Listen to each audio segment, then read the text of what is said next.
Good morning, ladies and gentlemen. Dignitaries on the dais, Shri Rana Kapoor ji, Shri Srinivas Swami ji, Ramesh ji, Mrs. Rekha Sethi, all the invited guests, delegates. When I got the invitation from Mr. Swami to come and attend this, I was very, very delighted and surprised. Very, very delighted because I'm attending an event which is on new age marketing variables and where Yes Bank is being facilitated best brand. So it is a very good event. And surprised that why Doodhwala has been called to speak on new marketing variables. I mean, we are nothing like Steve Jobs or anything designing or this or that. So, but then naturally when he called me, so I had to do some homework. So I did my homework. First I said, in what business I am? So you know what business we are. So I thought, let's do some innovation. So we are in C to C business. Cow to consumer.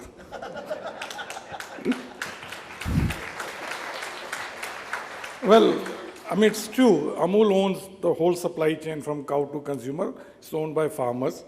So whether production, marketing, processing, everything is owned by the 35 million or 35 lakh farmers. Before I talk about what are the challenges and opportunities this new age marketing represents, let me tell you, being in food business for last 33 years, today also, the success mantra for any food brand or food business is more or less same. What is that? You need to produce or pack a tasty product by using best ingredients. Pack it in a attractive, no doubt, a packaging, but it should be able to maintain the freshness and give shelf life. Keep a very, very reasonable price so masses can afford. Use reasonable communication, not overdo it, spending 10, 20, 30% on advertising, then which consumer has to pay. And like Mr. Rana Kapoor said, try to win the trust of the consumer, not the cash, and you'll succeed. But no doubt, with the change in scenario, the technological innovation, at Amul also we have done a lot of innovations, which I'll be sharing with you. You see, traditional marketing, what we all know is Kotler marketing. Whenever you want to launch or sell a product, segment the market, select a target, position, design positioning, and whatever I think they know better than me, and launch the product.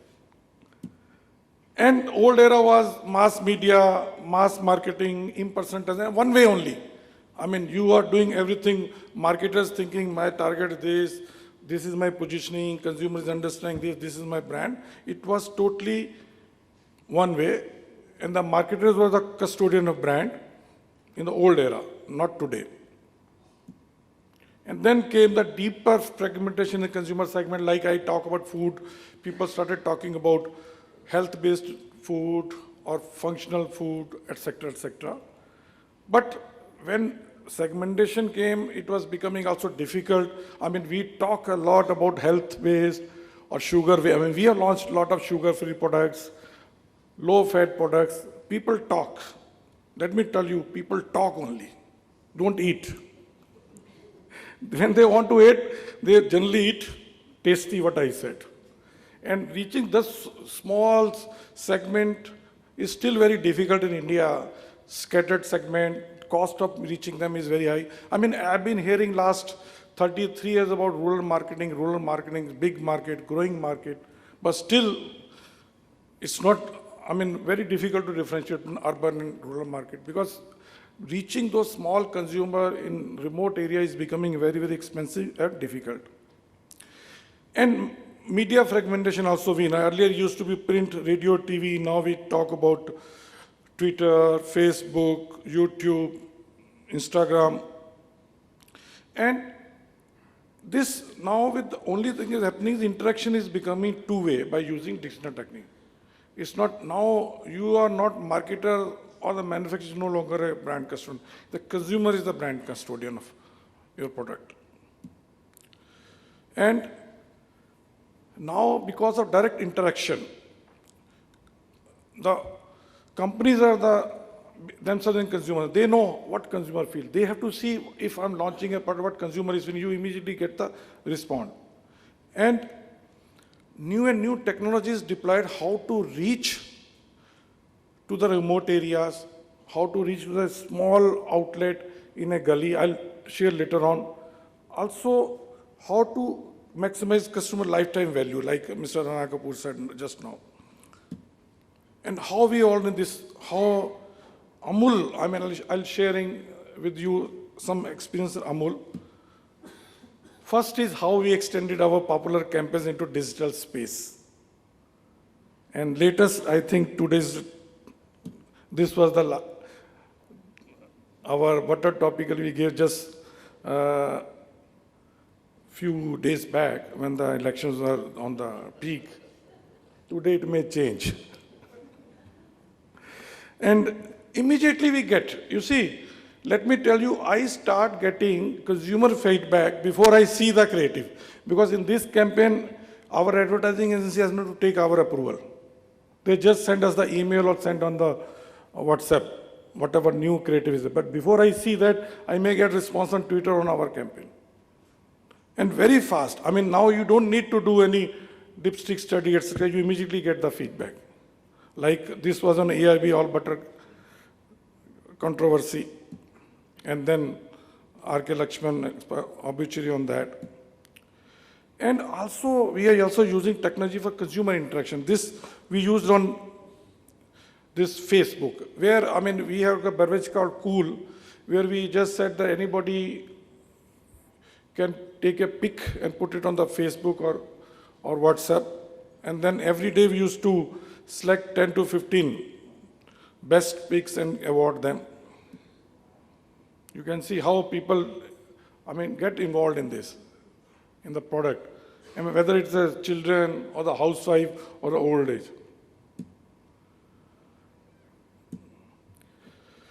And also what we have used digital is this very famous Amul butter topical campaign. We are in the end of the year, December, we do a basically contest where we ask consumer to select best topical which they have found best.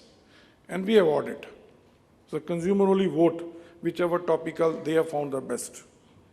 And it does not involve any cost, just on the Facebook. And then social media back to school, where we have done this campaign on Facebook again, where we asked how you identify Amul in the tiffin box of your children, how you can use Amul tiffin box of your child. This also campaign very well. And then other is using technology for trade activation. I mean, generally what used to happen whenever you want to have any trade activation, display thing, you inform to your branches inform to a distributor do something in the market, and then it used to take months to get back the feedback, what actually has happened, but no more that. We did a display contest on our Amul Cool, where on WhatsApp only, and it was routed through Facebook. Every day, all the retailers, about more than lakh, was told that they display Amul Cool, take a pic, and just send us on WhatsApp or Facebook. And every day, we used to reward 10 shopkeepers for the best display. You can see. And there were more than 1,500 winners. And every day, one mega winner pick, we used to show IPL, we had sponsored IPL some matches. So on the corner, I'll show you.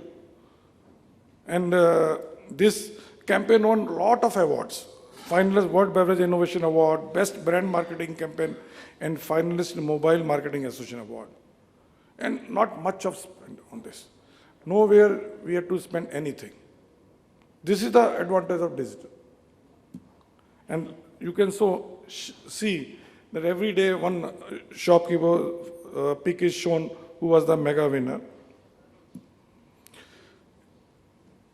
This is very important. Swift feedback on new product through digital. I think it never used to happen earlier. We used to hire research agencies for tips. I mean, you go to the market where you launch the product, you launch a product, after 1 month or 2 months, you hire agency and then they'll use to give you feedback, but no more. I mean, we launched few products recently, like garlic butter, garlic herb butter. Immediately we started getting feedback. What is good in this product? What is bad in product? What changes are required? So you can take corrective steps immediately. Just see, all this is on Facebook, on Twitter. Then we launched a new range of dark chocolates also. And this gives you not only feedback on your product, but also promote your product. Because people forward one to other. These are all the comments, very good comments which we received. Then also, when you launch a new product, how to use that product. This Amul Fresh Cream, which we use on Facebook. When a new product is launched, you can select it. I mean, which segmentation is one area. In this, because of the digital, you can select that in Delhi, I want to promote this product only in Defense Colony or in New Delhi or between 25 and 30 years age. You can select it. And just it will go through Facebook and other Twitter. So very, very precision targeting for niche product. It's very helpful. And recently we launched our Amul milk in Hyderabad. And we immediately promoted this launch through Facebook in Hyderabad. Housewife or age group 25 to 35, we selected and then on. And very good response we got. And this is very instant feedback on advertising. And whatever your core, one has to excel in that by giving the best product, best delivery. And whatever we do, it has to be digital technology or new age variable, marketing variable. It has to be cost efficient. You cannot say that I'm come out with new process, new technology, consumer has to pay more. That is not going to happen. Consumer ultimately is where, let me tell you, my mentor, Dr. Varghese Korin, always used to say that sales and retail almost the numbers that AAP was getting. Delighted to be here. I run a company called Hangama. We are a digital media company. I was just talking to my friend there, Rajesh there. Go back many years, almost about 15, 16 years. We've essentially been involved with what we describe as the digital goods and digital content ecosystem. Be it music, video, gaming, applications, and have seen in a slightly smaller way a lot of this transition. It's delighted to be here with Sandeep. He's one of those people who nudged me into getting into this aspect. He's a dear friend, and in his company over the last 2 decades that I've spent in telecom, I've learned a lot. I speak about Neeraj primarily because Neeraj reminds me of what one of the famous futurologists, Alan Kay, said about the future, saying the future was there for us to see, but very few saw it. And Rajesh is another gentleman here in the first thing who saw that kind of a future long before all of us did. My speech today is very general. I'm happy to talk about specifics when asked questions, but I just thought in the context of mobile disruption and the opportunities that lie ahead, it's very important for us to understand what is the change, the tumultuous technology change that's happening in the world, how it is going to better our country, what should the players who are in the marketplace do. And there are, of course, lessons which sort of apply broadly to marketing and to business and to brand in some way or the other. It's hard in 15 to 20 minutes to crystallize everything into a recipe, but I'm sure you'll appreciate that. I'll make a honest attempt at trying to see how we can express this to you all. When we talk about the future, and every speech of mine these days, I talk about the difference between forecasting and predicting the future. they are two different things. And unfortunately, very few individuals understand it, and almost all companies don't. It is actually time for us to hire futurologists and anthropologists in our company rather than strategists. And I'm not speaking of this in a very maverickish way, but it's very, very critical, because you don't know what's coming if you don't think about it clearly in future in sequential manners. Technology and innovation is virtually galloping, and one has to keep one's headlight shining farther than competition all the time. Today, when you look at this topic, it suggests that operators compete with the new generation of 4G operators. And I can only sit back with great remorse as to how amazing across industries, large settled businesses continue to dish out listless fare. CMOs are busy garnering and chipping away at market share when their job is really market creation and creating market demand. Incumbent operators for years have milked voice revenues and offer lip sympathy to data. I might sound a bit critical, but I have been on both sides, the new operators and the old operators, and we are guilty of suddenly reacting to competition. You saw last month how data prices came down all of a sudden because there was an impending launch. It's like people say, this is customer week. What are all the other weeks in the company? And therefore, why is it that you suddenly decided when the competition came in that it was all right to reduce prices for data? In this new context, governments and industries are dangerously behind the curve of what the anticipative technologies can do. This seminar suggests the use of the word disruption. To my mind, disruption always sounds a little disorderly and sounds a little negative. But I think, and it sort of has all the makings of a crisis. But technologies are going to be disruptive. And mobile phones have almost become the prosthetic limb of the modern human being, an extension of the body. The lament is, how will brands adapt? In other words, how will they compete? Firstly, the age of miniaturization, digitization, personalization, and virtualization has set in already. It's not phones, but something called chips and SIMs that are going to lie inside different kinds of bodies. Whether it is phones, it's a car, it's a water meter, it's a toaster, it's a door, or even a human being. I'm told that the American soldiers, when they went into the Iraqi war, had chips embedded in their bodies. So we might have our visas and passports embedded in our bodies. So therefore, you can't call it mobile phones anymore. The more appropriate word to use is terminal devices. John Naisbitt, again a futurologist, said, the most exciting breakthrough of our century will not occur because of technology, but because of an expanding concept of what it means to be human. Ajay is part of a company that created great phones, is creating great phones. It talked about humanizing technology. It took an Apple to tell us that if you did this, the photograph gets larger. If you did this, the photograph moved to the next photograph. That's humanizing technology. My father doesn't have to remember a URL or a delete control command to see what's there in his iPad or his iPhone. And he's 87 years old today.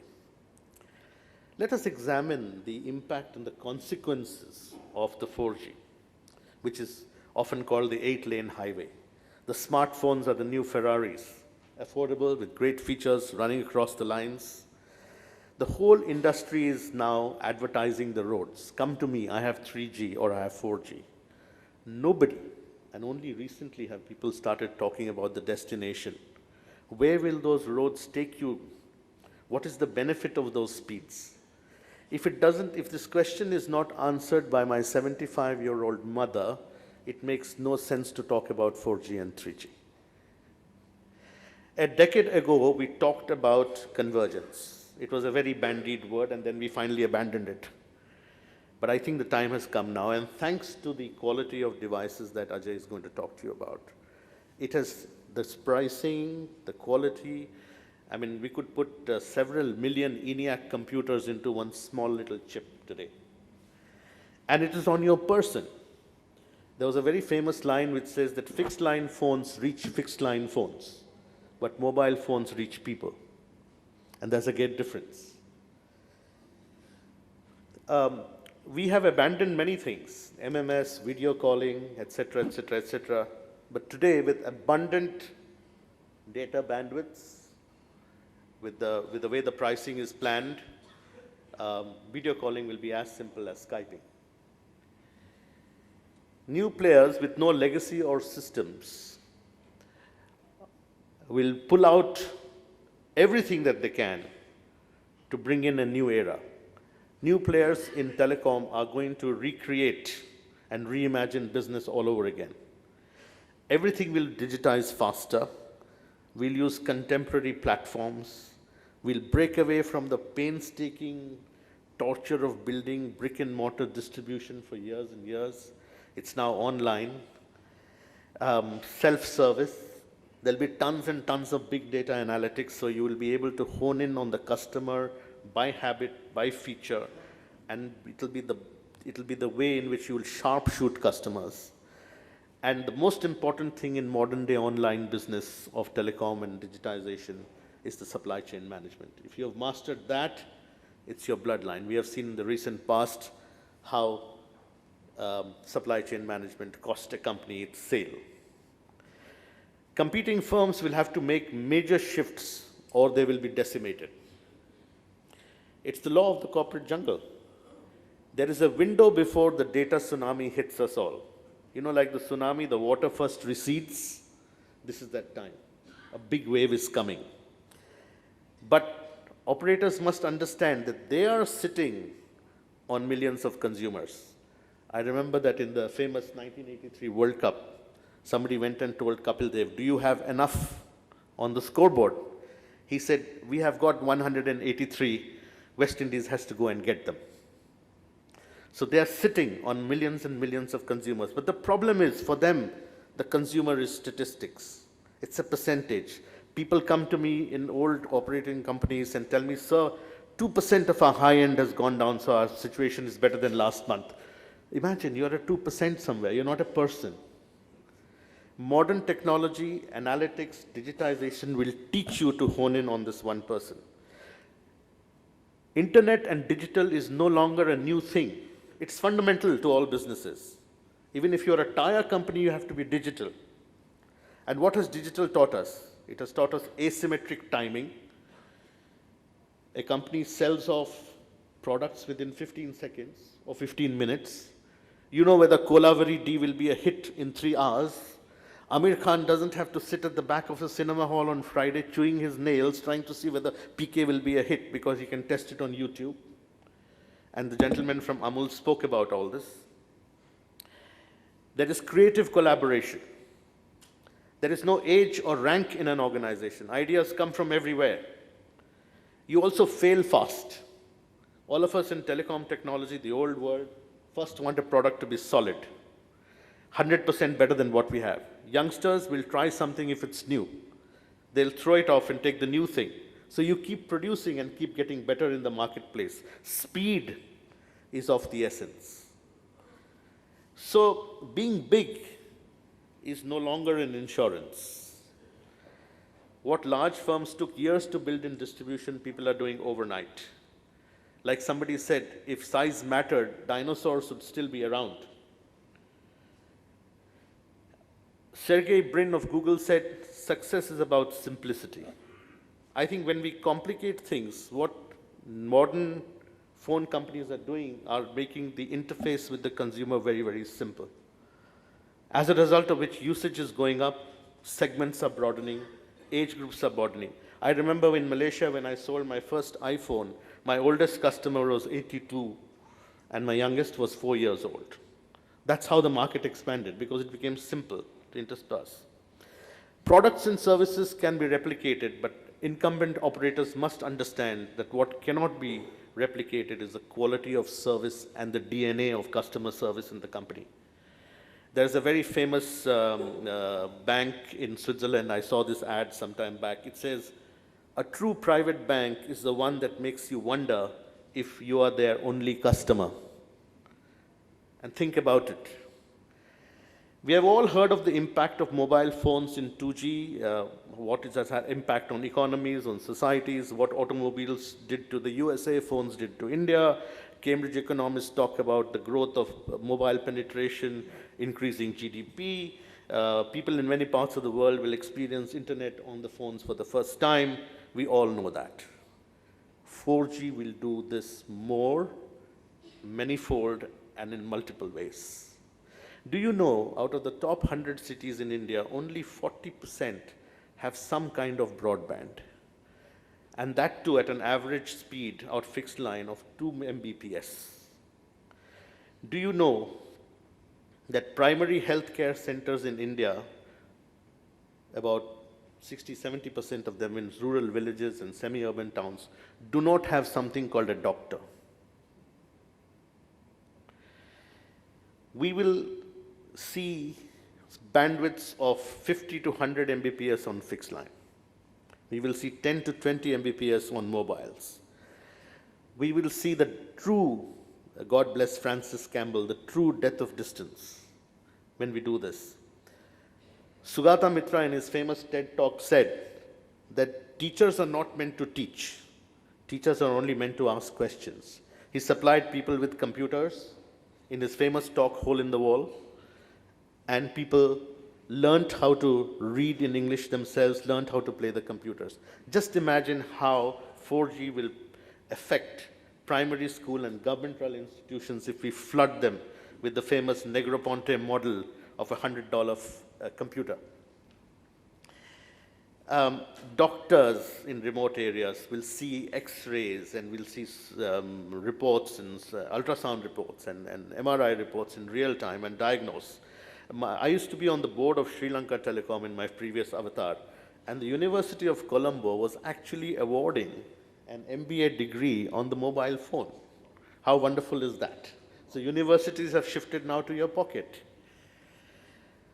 We will save half the people who die on their way during the golden hour of their heart attack, because the ambulances are trying to struggle and navigate their way through very, very insensitive and inconsiderate crowds. 4G will empower people. It will unshackle them. And that's also a terrible thing. The power shifts to the people. And one of the things that always worries me about internet, and this is a broad thing, is that when we were young, every day in the morning, we used to read the newspaper. We thought the editor of the Times of India or the Hindustan Times was the most rational, sensible man, the only fellow who spoke the truth. Then at 9 o'clock, the All India Radio News on the dinner table would come and tell you facts. Today, who's controlling facts? And who's the custodian of the truth in internet? Look at what it can wreak. It can wreak havoc. So editorship is going to be a big problem.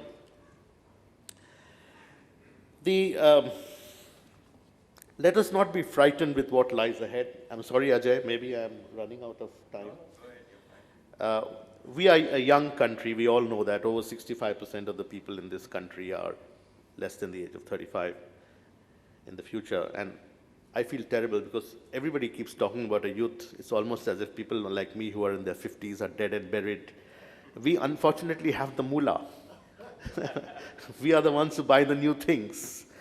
These kids, they're wonderful. And like Europe's Chanakya, Machiavelli himself said, he said, each age has a unique temper, and it seems to reflect the mood and the spirit of the people, especially the young. So the young in India are restless, fearless. I can see a young lady applauding. righteous and why all of us, all the other people with my age group are looking glum. They are data guzzlers, and they also don't want to pay. They have all grown up on a diet of gadgets. I seriously feel that God has not been kind to us when you see youngsters grapple with gadgets and the internet, and people like us with all our engineering backgrounds and 21 years in telecom, where I struggle with a 17-year-old, a 21-year-old daughter who has never done any kind of technology, and I can see her wade her way through everything and actually hide when she sleeps to kind of find out how I can do things when she gets up. The other lot, which is the forgotten lot, is half the workforce of the world, our women, the ladies. The next decade, with all that's happening in the world and all that's happening in India, they will emerge as the next big society. They will emerge dominant. But just think, in 21 years, telecom operators in India have still not figured out how a lady wearing a sari is going to carry a phone. We still haven't figured it out. That's how conscious we are about our customers. We have not been able to protect her. When we talk about giving phones to young children, we say there should be an alarm, there should be this. Where is that phone for women? We are frightened of going into those places. They say that when old British cartographers created the map of the world, if they found areas that they couldn't go into, they used to write on that sea, "Here lies the dragon." So if you didn't go there, obviously there's a dragon there. At this juncture, I am deeply jealous of today's youth as we stand at the most exciting technology precipice that will change our lives so completely. And all results that companies have to achieve will be gained by exploiting these opportunities rather than solving the problems. I'll end off by saying that when my daughter was about 13 years old, God bless her, I've spoken about her a couple of times today, we went to an aunt's house for dinner. And she came rushing into my room and said to me, "Daddy, you must see this." So I asked my aunt permission to enter her bedroom, and she saw this big black bakelite phone with a dial on it. She said, "Dad, I want this phone." And I said to myself, good God, she's 13 years old. She has never seen this. I remember the day my father at government service got this phone. We celebrated, because it had been after an awful lot of waiting. Of course, nuisance followed after that. The neighbors wanted to make trunk calls to their aunts and aunties and everything else, because it was a community phone. But then I realized something. The word dial had become extinct. So everything that we are doing today will be in the museums very shortly. Thank you.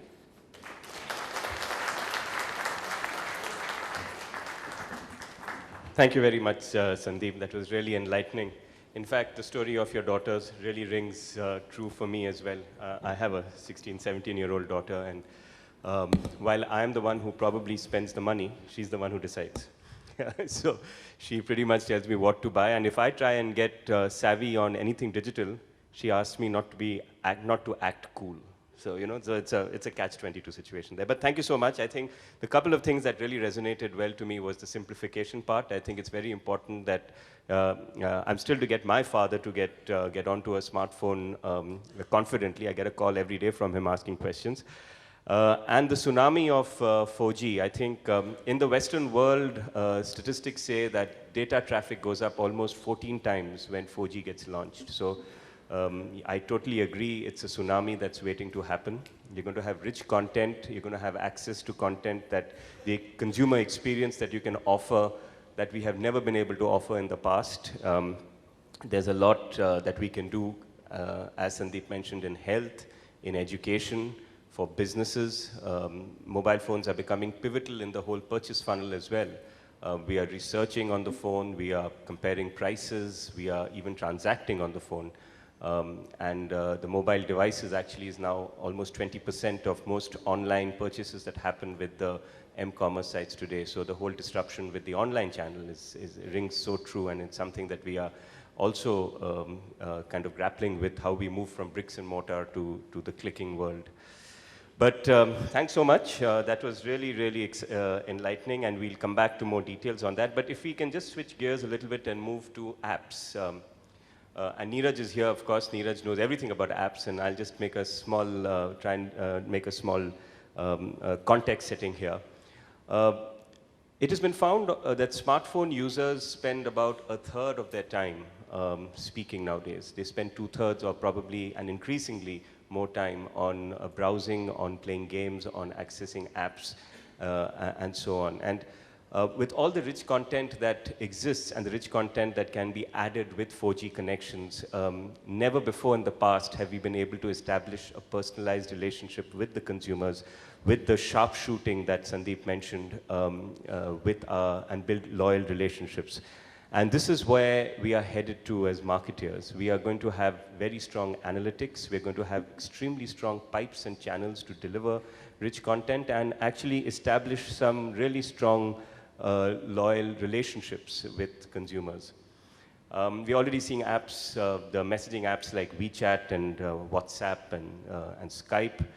We are looking at travel apps like Uber, of course, we've all heard of, Ola Cabs, Redbus, productivity like Office 365, mixed radio, entertainment, and the list goes on. Businesses also are moving quickly online. They find it, saving time on transaction, being more efficient, being quicker, and so on. But again, without any further ado, I think I'll hand over the mic to the expert. So Neeraj Roy, all yours on apps. Thank you. Thank you.